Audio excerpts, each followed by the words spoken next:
Hello everyone. তো আজকে আমি আর দীপ যাচ্ছিলাম হচ্ছে কি যে আমাদের রাজারহাটের অন্নপূর্ণা পুজোর মেলাতে। সত্যি বলতে সেদিনকার আমার ড্যান্সের প্রোগ্রাম ছিল, কিন্তু মেলাতে আর ঘোরা হয়নি, কারণ প্রোগ্রামের পর না খুবই গরম লাগছিলো, খুবই টায়ার্ড লাগছিলো, যে কারণে আমি প্রোগ্রামের পর সোজা বাড়ি চলে এসেছিলাম। আর আমি মেলাতে যাইনি সেদিন। তো সেই কারণেই আর কি আজকে যেহেতু দ্বীপ হচ্ছে একটু বাড়িতেই ছিল আর ফাঁকা ছিল, তো আমাকে বললো চল তাহলে আজকে সন্ধ্যেবেলা ফাঁকা আছি যখন, আজকে সন্ধ্যাটা তাহলে ঘুরে আসা যাক, কারণ এখন তো স্যারকে চট করে পাওয়া যায় না, এখন স্যার খুবই বিজি হয়ে গেছে। যাই হোক, তো এখন আমি আর ও দুজনে সন্ধ্যাবেলা বেরিয়ে পড়েছি ঘোরার জন্য। তো ব্লগটা দেখতে থাকো। আজ ব্লগটাতে অনেক কিছু কথা আমি বলেছি শেষের দিকে। তো যদি জানতে হয় যে কী কথা বলেছি বা কেন আমরা ব্লগ করি না, তো সব কিছুই আজকে এই ভিডিওটা দেখলে তোমাদের ক্লিয়ার হবে। আর এরপরও ভালো ভালো কিন্তু ব্লগ আসতে চলেছে, তো সব কিছু তোমরা আস্তে আস্তে জানতে পারবে। ভিডিওটা সেই অবধি দেখো, আশা করি তোমাদের কাছে সব কিছু ক্লিয়ার হয়ে যাবে। এই যে চলে এসেছি আমরা মেলার ওখানে, দেখতেই পাচ্ছ কিন্তু খুব সুন্দর করে পুরো রাস্তা জুড়ে লাইটিং করেছে। আমাদের রাজারহাটে কিন্তু অন্নপূর্ণা মেলাটা খুব বড় করেই হয়, অন্নপূর্ণা পুজোর এই মেলাটা। তো যেহেতু এখন আর সেরকম মেলার প্যাচেসটা নেই বলে, আগে তো অনেকটা তো জায়গা ছিল যেন, আগে বেশ বড়ই মেলা হতো। তো মেলাটা এখন ছোটো হলো, তবে কিন্তু প্যান্ডেল কিন্তু বেশ বড় হয় আর খুবই সুন্দর হয়। তোমাদেরকে আমি আজকে প্যান্ডেলটা দেখবে শেয়ার করবো। জাস্ট অসাধারণ করেছে প্যান্ডেলটা, জাস্ট দেখার মতন হয়। আর এই যে দেখতে পাচ্ছ রাস্তা জুড়ে কি সুন্দরভাবে লাইটিং, একদম পুরো পুজোর একদম জমজমাট ভাব। আর অন্নপূর্ণা দেবীর আগমন মানে মায়েরও আগমন হয়ে গেছে। এখানে আমি ঘড়িটা দেখাচ্ছিলাম, কারণ আমার ঘড়িতে ধাম করে একটা গাড়িতে গুঁতো খেলাম, আর আমার যে 2 সেকেন্ড মনে হচ্ছে ঘড়ির কাজটা গেছে, ওই জন্য ঘড়িটা একবার দেখলাম।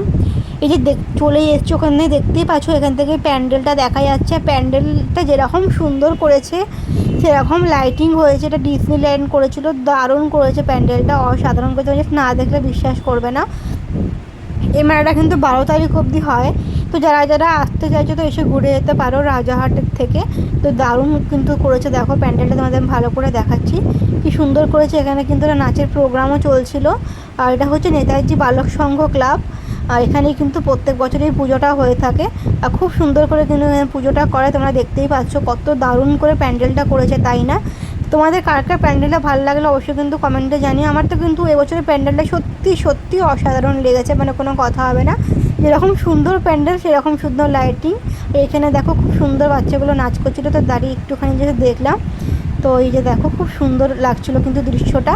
তোমাদের কেমন লাগছে অবশ্যই কিন্তু কমেন্টে জানিয়ে। তারপর চলে গেলাম হচ্ছে কি যে তোমাদের একটু ঠাকুর দেখা যায়। এইগুলো কিন্তু আমার অলরেডি সব ঘোরা, শুধু ভিডিওর জন্যই কিন্তু আমার আবার আসা। একমাত্র মেলার ভেতরে আমি ঢুকিনি, আগের দিন বললামই। কিন্তু প্যান্ডেলে তো এসেছিলাম, আমার ঠাকুর আমার দেখা হয়ে গেছিলো। তো এসেই প্রথমে আগে ঘন্টি বাজিয়ে নিলাম, ঘন্টা বাজিয়ে মাকে প্রণাম করে যে চলে এসেছি ভেতরে। এই হচ্ছে এখানকার মায়ের প্রতিমা, তোমরাও সবাই দর্শন করে নাও, মাকে প্রণাম করে নাও। কি সুন্দর দেখো না, মায়ের মুখটা একদম মিষ্টি।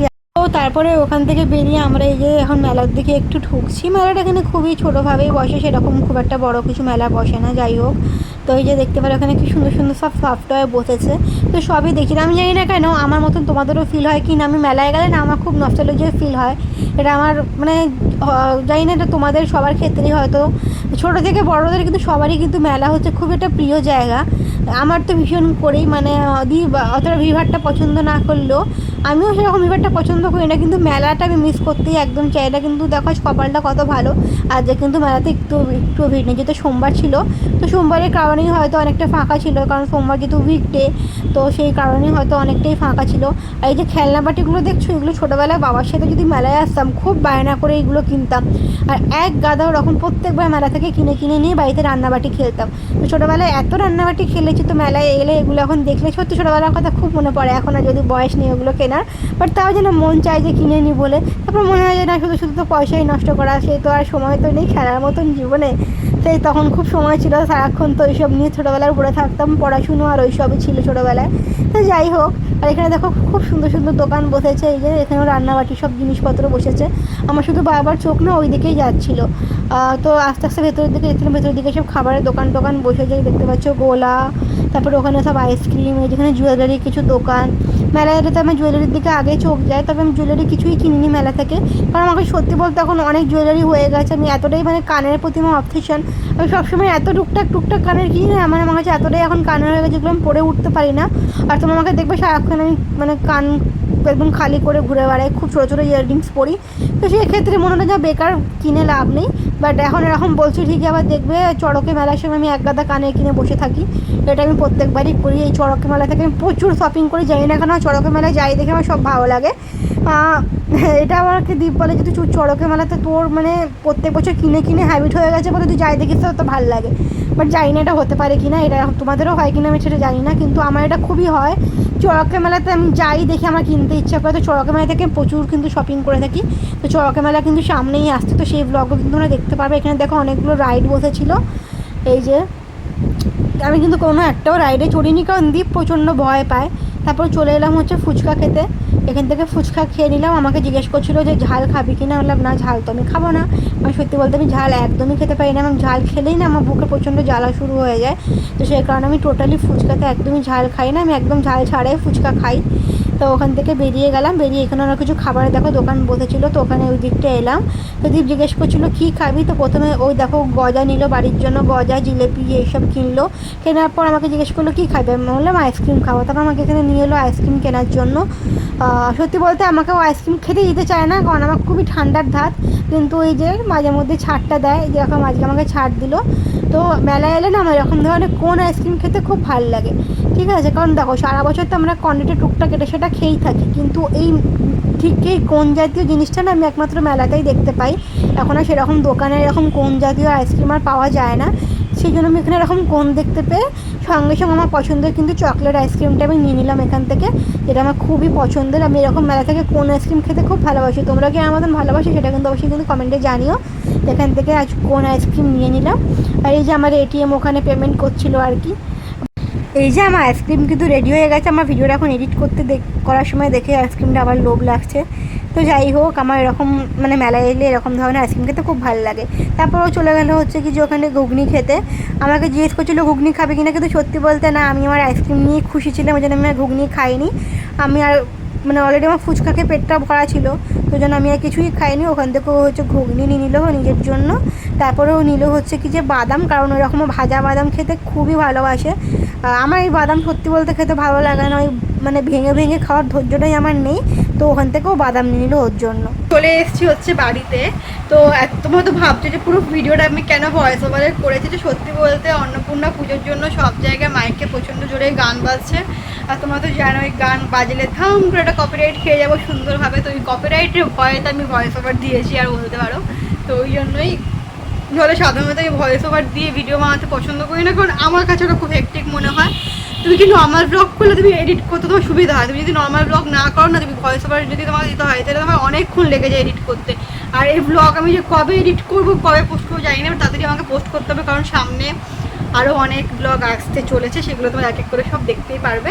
তো হ্যাঁ জানি দীপাঙ্কিতা ব্লগস আর আগের মতন অ্যাক্টিভ নেই, কিছু করারও নেই, সব কিছু জানো তো সময়ের সাথে সাথে এক থাকে না।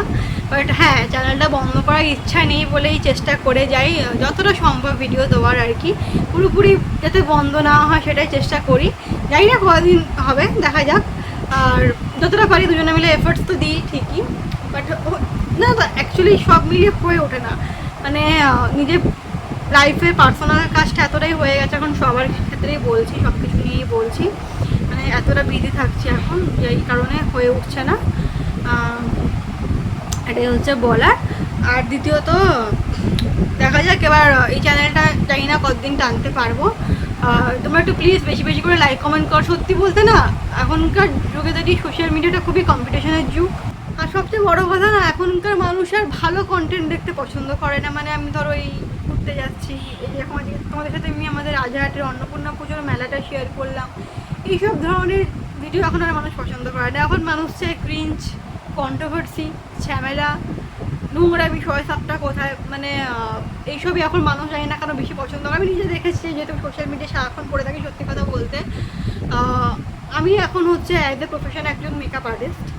একটা মেকআপের ভিডিও বানাতে গেলে লিটারালি কতটা খাটনি হয়। বিগত আমি কদিন ধরে যে ভিডিওগুলো বানাই মেকআপের, একটা মেকআপ ভিডিও আমার শ্যুট করতে প্রায় 1.5 থেকে 2 ঘন্টা লাগে। লিটারালি তোমরা বিশ্বাস করবে না, কোমরে যা পেইন হয়, প্রত্যেকটা মেকআপ আর্টিস্ট তোমরা রিলেট করতে পারবে আশা করি, প্রচণ্ড পেইন হয়। বাট তারপরেও মানে লাইক আসে কটা, 20টা 30টা। হ্যাঁ জানি একবারে কোনোদিনও হয় না, সেটা ধৈর্য ধরতে হয়, সেটা আমি ধৈর্যই ধরে আছি। বাট খারাপটা কোথায় লাগে জানো, যারা ধরো ওই 15 সেকেন্ডে ক্রিঞ্জ ভিডিও, মানে শুধু ক্যামেরার সামনে এসে ওই নোংরামি করে চলে যায়, তাদের দেখি লাইক মানে হাজার হাজার লাখে লাখে তাদের লাইক। হয়তো এখন জেনারেশনটা এমন একটা বাজে জায়গায় এসে দাঁড়িয়েছে, সত্যি কথা। মানুষজন এখন, আমার কথা তো অনেকেরই খারাপ লাগবে, কিছু করার নেই, এটা বাস্তব কথা। মানুষ এখন এইসব দেখতে খুব ভালোবাসে, আমি বুঝি না কেন। আর বিশ্বাস করবে না, আমার সামনে যদি ওরকম ধরনের ভিডিও আসেন, আমি লিটারালি নট ইন্টারেস্টেড মারি, যাতে আমার ভিডিও ওই ধরনের ভিডিও কিছুতে না আসে। কারণ ওইসব মানুষের জন্য যারা সত্যিকারে পরিশ্রম করছে, তাদের সত্যিই কিছু করার থাকে না। আর আমরা তো বিগত অনেক বছর ধরে আমরা দুজনে মিলে ইউটিউবটা করছি, দেখলাম সেটাই যে এত ভালো ভালো কন্টেন্ট দেওয়ার চেষ্টা করেও কোনো লাভ হলো না, কোনো এঙ্গেজমেন্ট তো বাদই দেওয়া, মানুষ পছন্দই করে না। অ্যাকচুয়ালি যদি এখন দেখাতাম আমার আর দীপের ব্রেকআপ হয়ে গেছে, ঠিক আছে, ওই অ্যাক্টিংগুলো যদি করতে পারতাম, আমার আর দীপের ব্রেকআপ হয়েছে, ওর সাথে আমার আর দেখা হয় না, বা ও একটা ওর দিক থেকে একটা কিছু আমাকে উল্টোপাল্টা বলে ভিডিও বানাবে, আমি আমার দিক থেকে কিছু উল্টোপাল্টা বলে ভিডিও বানাবো, তখন দেখতাম আমাদের অ্যাকাউন্টের গ্রোথটা কিন্তু হু হু হু করে বাড়তো। বাট এইগুলোই হচ্ছে আমরা ফেক অ্যাক্টিং এসে সোশ্যাল মিডিয়াটা করতে পারিনি, যার জন্য আমাদের এত খাটনি করে আমাদের চ্যানেলটা খুবই স্লোলি একদম গ্রো হচ্ছিলো, যেটা এখন হয়ও না। শুধু যেহেতু ভালোবাসি বলে চ্যানেলটাকে খুব একটা মানে আশা নিয়ে খোলা ছিল বলে আমি বন্ধ করছি না, লিটারালি মাঝে তো ভেবেছিলাম যে আর করবো না ভিডিও, সত্যি কথা বলতে। বাট যেহেতু বললাম না, আমার দীপের দুজনেই খুব ভালোবাসার চ্যানেল এটা। আর এদের দীপের বাইকও খুব ভালোবাসা স্টিকারিংটা করেছিল দীপাঙ্কিতা ব্লগস বলে। তো এই দীপাঙ্কিতা ব্লগস জিনিসটা আমি মুছে দিতে চাই না বলে কিন্তু আমি এখনও স্টিল চেষ্টা করি, ঠিক আছে। ও তো আর সময় পায় না বলতে, তোমার অনেকে হয়তো ভাবো যে দীপ কেন ব্লগ করে না, এটা ও জানে সব বিষয়গুলো, তো এটা তো একটা রীতিমতো তোমাদের বললামই, আর কেন করতে চায় না ও, ঠিক আছে। আর সেকেন্ডলি হচ্ছে কি যে ও একটু কাজে বাজে নিয়েও ব্যস্ত থাকে, যার জন্য ও অতটা সময় দিতে পারে না, ঠিক আছে। আর এই ভিডিওটা হয়তো এটার জন্য অনেকটা লং হবে, বা তোমাদের হয়তো শুনতে ভালো লাগছে না, বাট এটাই এখন সত্যি কথা। বিশ্বাস করো তোমরা, আমি জানি না কেন সোশ্যাল মিডিয়াটা এখন খুবই একটা বাজে প্ল্যাটফর্ম আমার চোখে এখন মনে হয়। মানে মানুষ লিটারালি দুটো পয়সার জন্য, বাস্তব কথা, দুটো পয়সার জন্য নিজেকে ডিজিটালি বিক্রি করতে দুবারও ভাবে না। ডিজিটালি বিক্রি করতে কেন বললাম আর ক্লিয়ারলি খুলে যদি আমার আশা করি বুঝবে। আর এটা হচ্ছে খুবই, আমি জানি এত কথা বলছে, এটা অনেকের গায়ে লাগবে যারা এই ধরনের ভিডিও বানায়। টাইম ছিল যেরকম আমরা সপ্তাহে 2-3টা করে ভিডিও দিতাম, ইভেন আমার সপ্তাহে 3-4টে করেও ভিডিও দিয়েছি। আর সেসব সবই করে দেখলাম, যেগুলো করলে সোশ্যাল মিডিয়ায় একটু ভালো গ্রোথ পেতাম, সবই চেষ্টা করেছি আমি আর দীপ, সব করেছি। লাস্টে মনে হলো যে না, সোশ্যাল মিডিয়ার জন্য অতটাও নিজেকে নিচে নামানো যায় না, অতটা আমি আর দীপ তো ভাই পারবো না সত্যি কথা বলতে। ওই সোশ্যাল মিডিয়াতে যাতে আমাদের একটু ভালো ফলোয়ার্স থাকে, সেই কারণে ক্রিঞ্জ ভিডিও বানানো শুরু করে দেবো। ওই সোশ্যাল চ্যানেলে এসে আতু পুতু সোনা বাবু, আমাদের দ্বারা সত্যি ওটা হয় না, আমরা রিয়েল লাইফেও ওরকম না, আমার জন্য সোশ্যাল মিডিয়াতে মিথ্যে প্রিটেন্ড করে আমার মনে হয় না বেশি দিন কিছু চলে। একটা কথা আমি খুবই মানি যে সত্যিটাই মানে সারা জীবন থাকে, মিথ্যা আজ নয়তো কাল ওই সামনে আসেই। তো এই আমাদের আশা করি বুঝতে পারছো কেন আমাদের দীপাঙ্কিতা ব্লগসে সেরকম ভিডিও আসে না। যাই হোক, সামনে কিন্তু ভালো ভিডিও দেওয়ার চেষ্টা করবো, কারণ সামনে তো আসছে পয়লা বৈশাখ, তারপর তো আমাদের চড়কে মেলা রয়েছে কালীবাড়ি, তো সেখানে তো প্রত্যেক বছরই যাই। তো যাই হোক, তো সব ভিডিও আস্তে আস্তে আসবে, দেখো। যদি ভালো লাগে ভিডিওগুলো একটু আমাদের তো একটু সাবস্ক্রাইব করে দিও। চেষ্টা করবো তো ভিডিও দেওয়ার, অবশ্যই এমন না যে পুরোপুরি চ্যানেলটা বন্ধ করে দেবো, এখন দেওয়ার চেষ্টা করছি। আর যদি কখনো বন্ধ করে দিই চ্যানেলটা, তো সেটাও নিশ্চয়ই জানিয়ে দেবো যে হ্যাঁ চ্যানেলটা বন্ধ করে দেবো। যাই হোক, আর যখন কোনো মানুষ চ্যানেলটা বন্ধ করে দেবো বলে, আশা করি তোমরা বুঝতে পারবে কতটা খারাপ লাগা থাকে তার পিছনে, কতটা মনে কষ্ট থাকে, কতটাতে মনে কষ্ট নিয়ে সে একটা কথাটা বলে যে আমি চ্যানেলটা হয়তো বন্ধও করে দিতে পারি, ঠিক আছে। কারণ যখন কেউ চ্যানেলটা খোলে না, মানে যেই মানুষই হোক, মানে খুব আশা নিয়ে খোলে, তো এটাই হচ্ছে ব্যাপার, ঠিক আছে। যাই হোক, আপাতত চ্যানেল কিন্তু বন্ধ হচ্ছে না, প্লিজ তোমার আমার চ্যানেল বন্ধ হচ্ছে ভেবে কেউ আবার আনসাবস্ক্রাইব করে চলে যেও না। আপাতত চ্যানেল কিন্তু বন্ধ হচ্ছে না, আপাতত কিন্তু আমি ভিডিও দিতে থাকবো, যতদিন আমি পারবো অবশ্যই ভিডিও দেবো। আর হ্যাঁ, আমার কিন্তু একটা মেকআপের পেজ আছে অঙ্কিতা ঘোষ বলে, ফেসবুকে একটু তোমরা চেক আউট করতে পারো। ইউটিউবেও কিন্তু একটা মানে ব্লাশ মেকওভার বাই অঙ্কিতা বলে আমার একটা মেকআপের চ্যানেলও আছে, যেখানে আমি আমার মেকআপ রিলেটেড ভিডিও দিই, তো সেখানে তোমরা দেখতে পারো, গিয়ে আশা করি ভালো লাগবে। সেখানে আমার কন্ট্যাক্ট ডিটেলস সব কিছু দেওয়া রয়েছে, তো যারা যারা বুকিং করতে চাও, মানে আমার কাছে সাজতে যাও, তো অবশ্যই সেখানে গিয়ে তোমরা চেক আউট করতে পারো। আমি নিচে ডিসক্রিপশানে আমার চ্যানেলের লিঙ্কটা দিয়ে দেবো, আর ফেসবুকে গিয়ে আমার অঙ্কিতা ঘোষ বলে সার্চ করলে আমার আশা করি আমার পেজটা তোমরা পেয়ে যাবে মেকআপের আর কি। তো এগুলোই বলার ছিল। তো জানি আজকে ভিডিওর এন্ডটা খুবই লং করে ফেলেছি। তো যাই হোক, ব্লগটা কেমন লাগলো অবশ্যই কিন্তু কমেন্টে জানিয়ে। সবাই খুব খুব ভালো থেকো, খুব সুস্থ থেকো, সবার নববর্ষ যেন খুব খুব ভালো কাটে, সবাই যেন খুব ভালো থাকে, সবাই যেন সুস্থ থাকে, এটাই বড় মার কাছে সবসময় প্রার্থনা করবো। টাটা।